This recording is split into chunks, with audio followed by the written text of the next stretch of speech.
বগুড়া শহীদ Ziaur Rahman medical college হাসপাতালের সামনে অবরোধ শেষ করে শিক্ষার্থীরা অধ্যক্ষ রুমের সামনে দাঁড়িয়ে বিক্ষোভ প্রদর্শন করেছেন। মেডিকেল কলেজ থেকে বিস্তারিত জানিয়েছেন উত্তরাঞ্চলীয় ব্যুরো প্রধান চপল সাহা।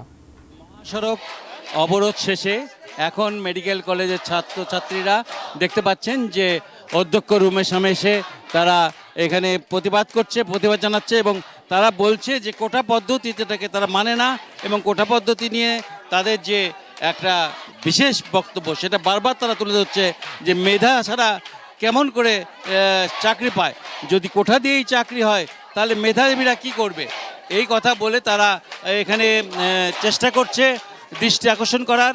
এখানে ভেতরে আমরা জানি যে আছে আপনার হলো অধ্যক্ষ এবং অধ্যক্ষর সামনে তারা এখানে প্রতিবাদ করতে এসছে এবং অধ্যক্ষকে তারা বলতে চাচ্ছে যে বর্তমানে যে অবস্থা সে অবস্থা থেকে তারা অবশ্যই কোটা পদ্ধতি বাতিল করতে হবে এবং কোটা পদ্ধতি বাতিল না করলে পারে তাদের আন্দোলন অব্যাহত থাকবে, এটা তারা এখানে দাঁড়িয়েই বলছে। এবং ভিতরে কয়েকজন গেছেন, প্রিন্সিপালের সাথে কথা বলেছেন, প্রিন্সিপালের সাথে তারা কথা বলছেন এবং সেখানে তারা কতটুকু কি করতে পারবেন এই মুহূর্তে আমরা হয়তো বলতে পারছি না।